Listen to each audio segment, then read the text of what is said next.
52 avant notre ère. Gaule, oppidum d'Alésia. Au lendemain d'une terrible nuit de combat, le chef Arverne Vercingétorix est victorieux. Au cœur de la mêlée, il a affronté puis tué de ses propres mains le chef ennemi, le roi carthaginois Hasdrubal. Après son écrasante victoire à la bataille de Cannes, le général Hannibal a pris d'assaut la ville de Rome. La cité rivale a été entièrement rasée.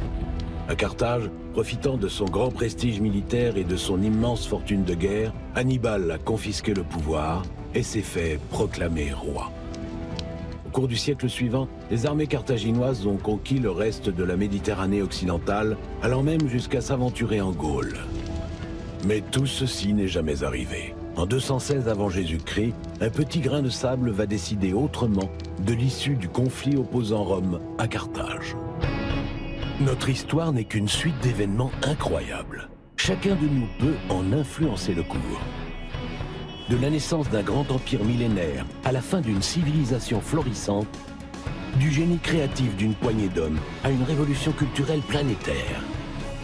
Des visions totalitaristes les plus sombres aux grandes guerres les plus effroyables, de la résistance héroïque d'un peuple entier à la volonté sans faille d'une minorité.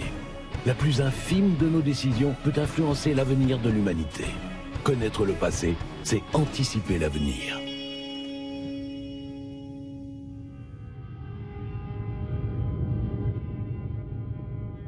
Huit siècles avant Jésus-Christ, une reine phénicienne, Élissa, débarque sur les côtes africaines et y fonde la ville de Carthage.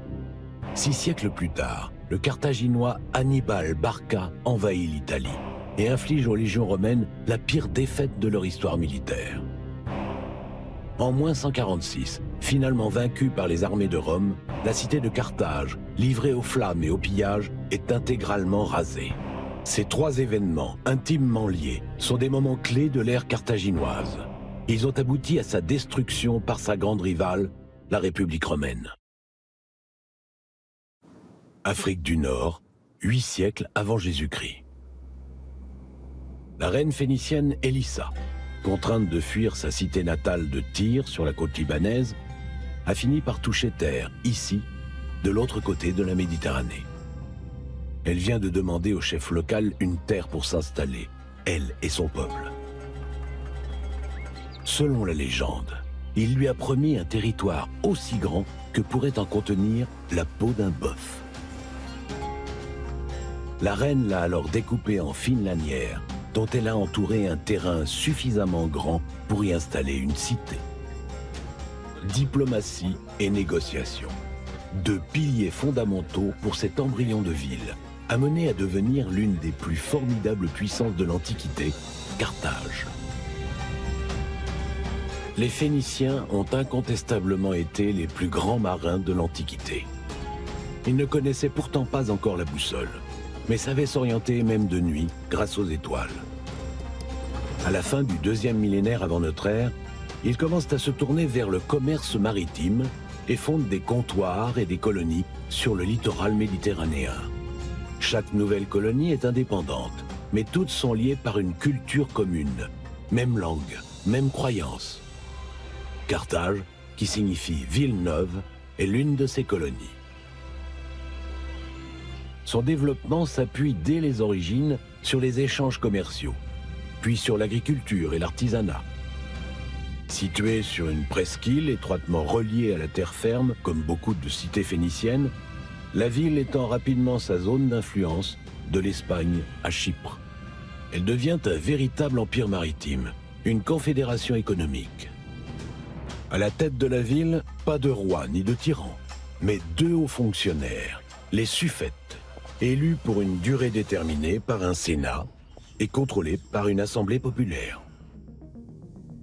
Bienvenue dans la mémoire de l'humanité. Tous les événements de notre histoire, aussi infimes soient-ils, y sont mémorisés et interconnectés. Il suffit d'en changer un pour bouleverser tous les autres. Ici, nous pouvons contrôler le temps, analyser et comparer des milliards d'événements pour réécrire l'histoire à l'infini. Carthage était-elle la première république de l'histoire? En fait, Les sources de l'époque sont très rares et nous devons nous fier à des historiens antiques d'origine romaine ou grecque. Mais selon toute vraisemblance, Carthage était certainement gouvernée par un système à la fois oligarchique et démocratique. 2 magistrats détenant le pouvoir exécutif, les suffètes, étaient élus pour une durée déterminée par un sénat, lui-même issu des grandes familles carthaginoises. Une assemblée populaire permettait au peuple de s'exprimer et constituait un contre-pouvoir. Selon Aristote, Carthage, fondée 300 ans avant la naissance de la République romaine, serait ainsi la première république de l'histoire. Reprenons.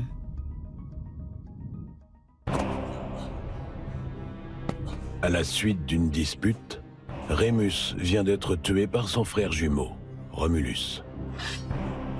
Selon la légende, c'est donc dans le sang que ce fils du dieu Mars fonde ce village, perché sur le mont Palatin au cœur de la péninsule italienne. Il lui donne son nom, Rome. Les premiers temps de Rome sont aussi violents que son mythe fondateur, fait de guerres quasi permanentes contre les cités voisines. En 390, ses armées sont anéanties et la ville ravagée par les hordes celtes du grand chef Brennos. Les Romains n'oublieront jamais ce traumatisme. Entourés d'ennemis, ils deviennent obsédés par leur propre survie et n'auront de cesse de se constituer un espace vital toujours plus grand, seul garant de leur sécurité. Or, au IIIe siècle avant notre ère, les adversaires ne manquent pas dans cette région du monde. Une multitude de peuples, de cités et de royaumes sont en perpétuel mouvement. L'ombre d'Alexandre le Grand plane encore sur la Méditerranée orientale. En Méditerranée occidentale, les Grecs sont très présents en Sicile, en Italie ou en Gaule, où ils ont fondé de nombreuses colonies, comme celle de Massalia ou Syracuse. Les alliances se font et se défont, chacun essayant d'imposer son autorité. Guerre après guerre, sacrifice après sacrifice, les légions romaines contrôlent bientôt toute la péninsule italienne.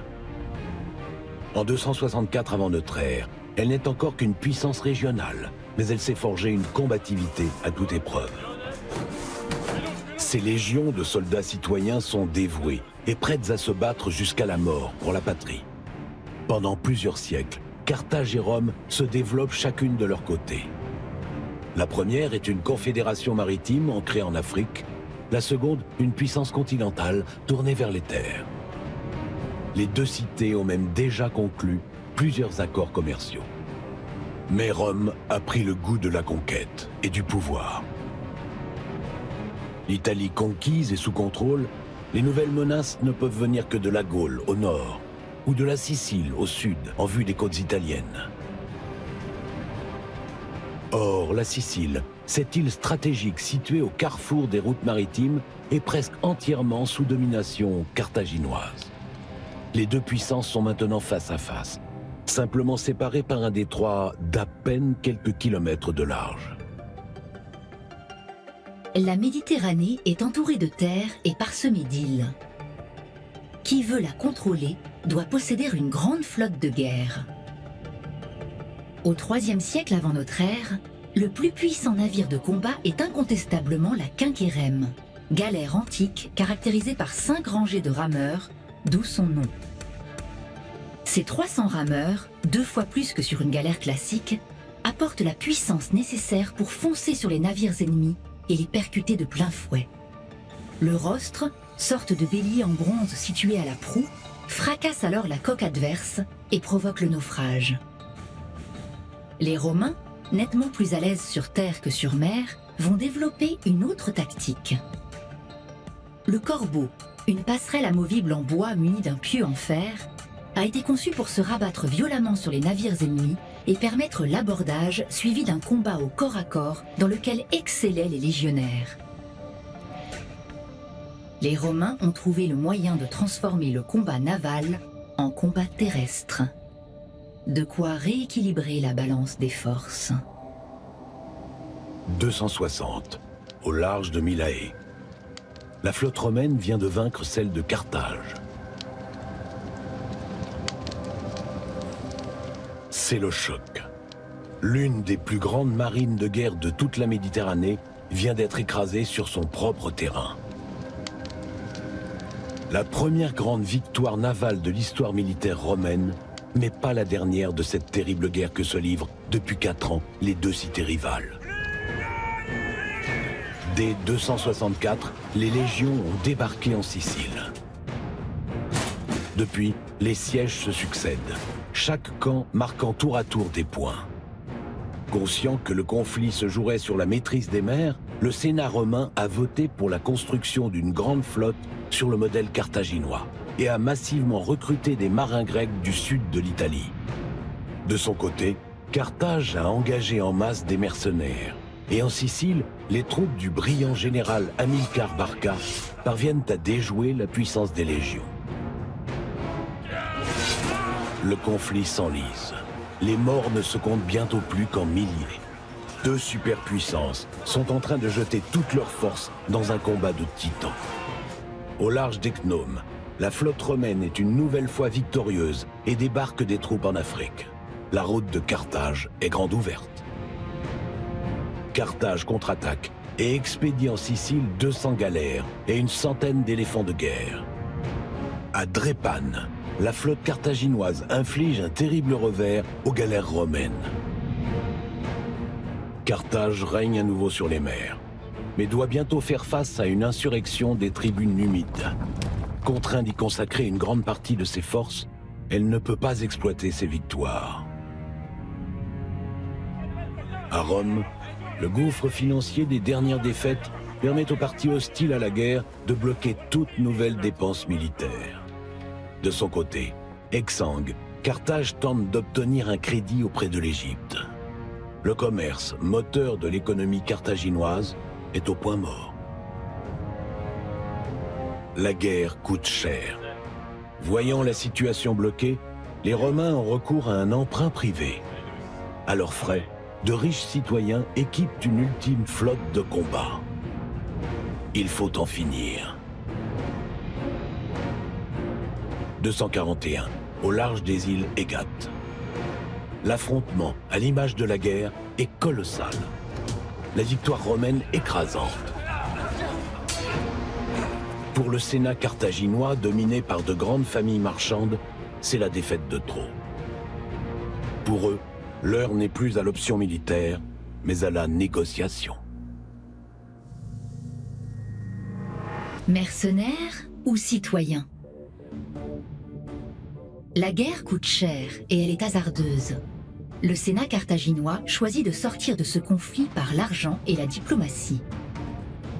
La cité avait très tôt fait le choix pragmatique de recruter des mercenaires, notamment pour économiser ses ressources démographiques limitées. Les armées carthaginoises n'étaient donc pas permanentes et manquaient de cohésion. Libyens, Numides, Ibères et Celtes formaient la base de son infanterie et de sa cavalerie. Les généraux carthaginois pouvaient également compter sur les chars d'assaut de l'époque, les éléphants de guerre. Conduits par un cornac, ils étaient entraînés pour foncer droit dans les rangs ennemis, briser les premières lignes et semer la panique en piétinant les soldats. Contrairement à Carthage, Rome possédait une armée terrestre composée en grande partie de citoyens. Chaque légion était composée de 30 manipules, elles-mêmes réparties en 2 centuries. L'ensemble, très souple et manœuvrable, formait 3 lignes de bataille. Au premier rang, les Astati encaissaient le premier choc. Puis venaient les Principes. Et enfin, les Triarii, des vétérans, formaient l'ultime rempart. Une véritable armée citoyenne où chaque Romain de moins de 46 ans était mobilisable pour servir la République. 2 conceptions de l'armée complètement différentes. Octobre 218, Italie du Nord. Hannibal Barca, fils du grand Hamilcar, héros de la dernière guerre contre les Romains, vient de franchir les Alpes. Lui, son armée et ses éléphants. Devant eux s'ouvre l'Italie, foyer de la République romaine. Pour ce général de Carthage, c'est l'heure de la revanche.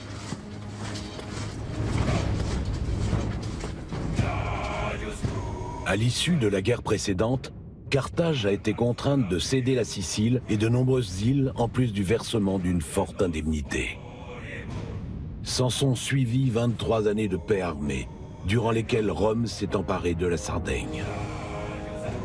De son côté, Carthage a compensé ses pertes territoriales par la conquête d'une large partie de l'Espagne. Le pouvoir oligarchique des marchands carthaginois a vu émerger une nouvelle famille dominante, celle des Barcides, dont fait partie Hannibal.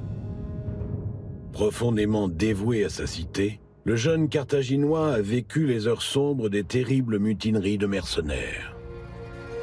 Devenu adulte et général d'armée, il estime que le temps est venu de faire payer Rome. Conscient de la faiblesse de sa flotte, il choisit de prendre les Romains par surprise et de gagner l'Italie par voie de terre à travers la formidable barrière naturelle des Alpes.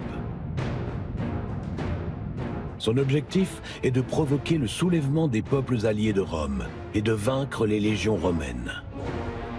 Lorsque la nouvelle de l'exploit d'Hannibal arrive aux sénateurs romains, c'est la panique. On envoie aussitôt une armée l'affronter, puis une autre, et encore une autre. Toutes sont vaincues. Faisant preuve d'un véritable génie tactique, Hannibal encercle les légions au Tessin, les attaque par surprise à la Trébie, les massacre par milliers sur les rives brumeuses du lac Trasimène. Plusieurs alliés de Rome abandonnent la République, mais la plupart restent fidèles. Hannibal, malgré ses éclatantes victoires militaires, n'est pas encore parvenu à soulever l'Italie. Il mise sur une victoire militaire décisive. Mais les Romains refusent maintenant l'affrontement direct. Ils ont compris que pour l'heure, le Carthaginois était tout simplement invincible. Pour les forcer au combat, Hannibal s'empare alors de la région de Cannes, le grenier à blé de l'armée romaine. Rome n'a plus le choix et accepte de livrer bataille avec son ultime armée. 2 août 216.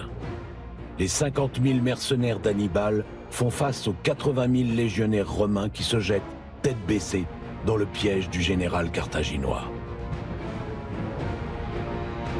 Rapidement encerclés et attaqués de toutes parts, les légions sont incapables de manœuvrer et se font massacrer.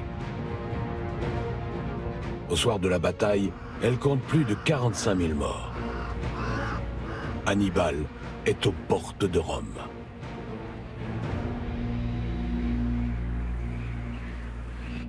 Nous venons d'arriver à un point de divergence.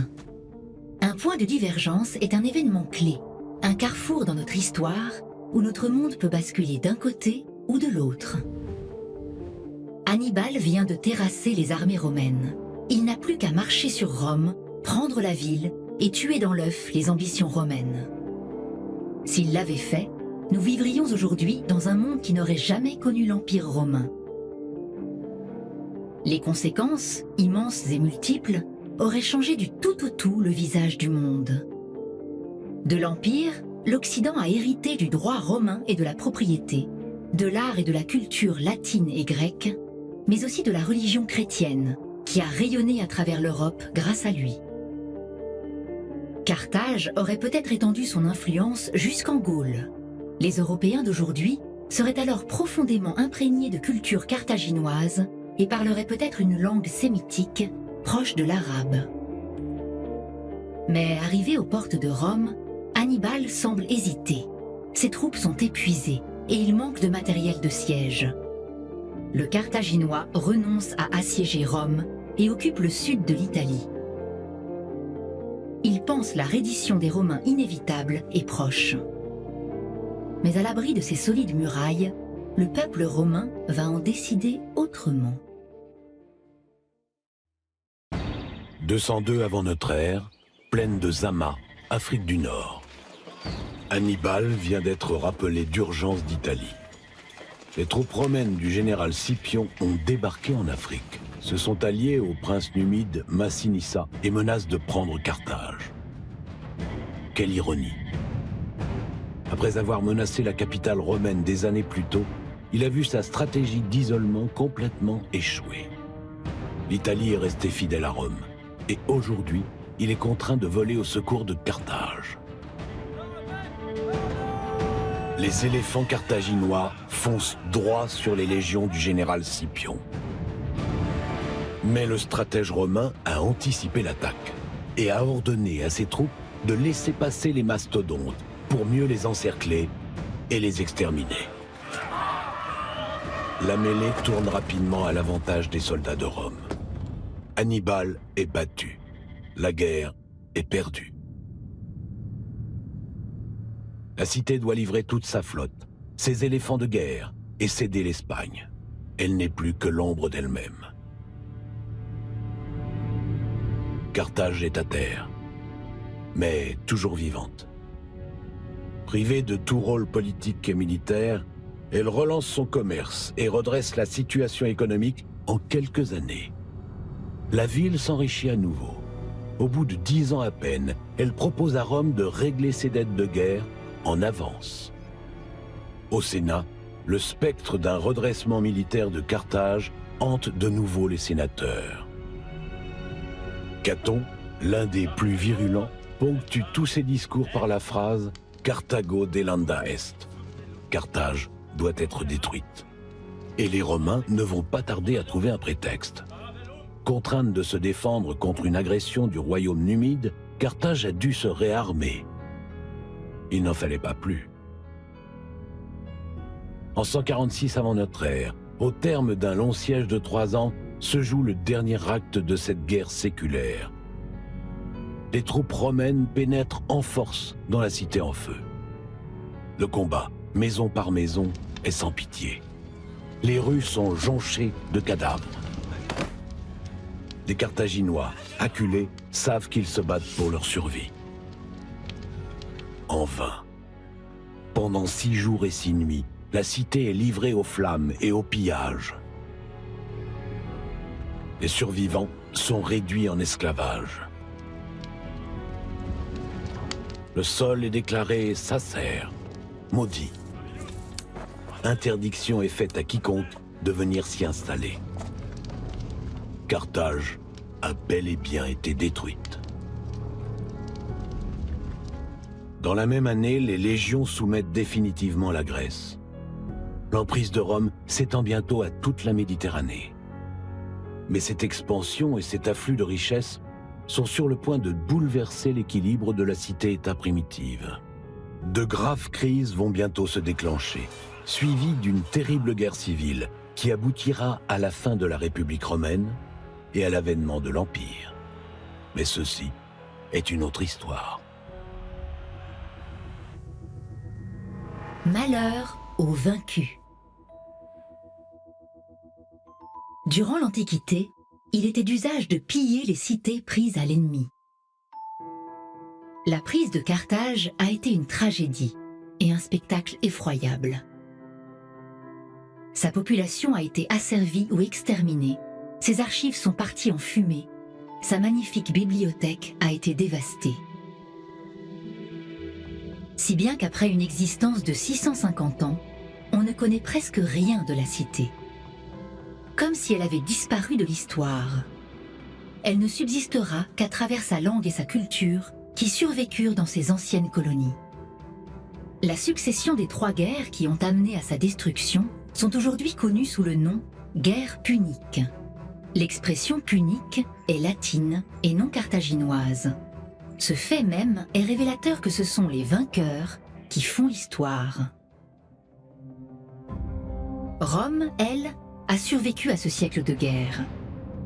Plus forte démographiquement, elle a su faire preuve d'une résilience à toute épreuve, une formidable capacité à encaisser des chocs terribles sans jamais abandonner. Ses armées anéanties et Hannibal en position de donner le coup de grâce, elle a refusé toute reddition et a préparé la riposte. Et de fait, à travers sa longue histoire, Rome semble avoir toujours refusé de traiter sans avoir au préalable assuré la victoire. Là réside peut-être le secret de la réussite romaine.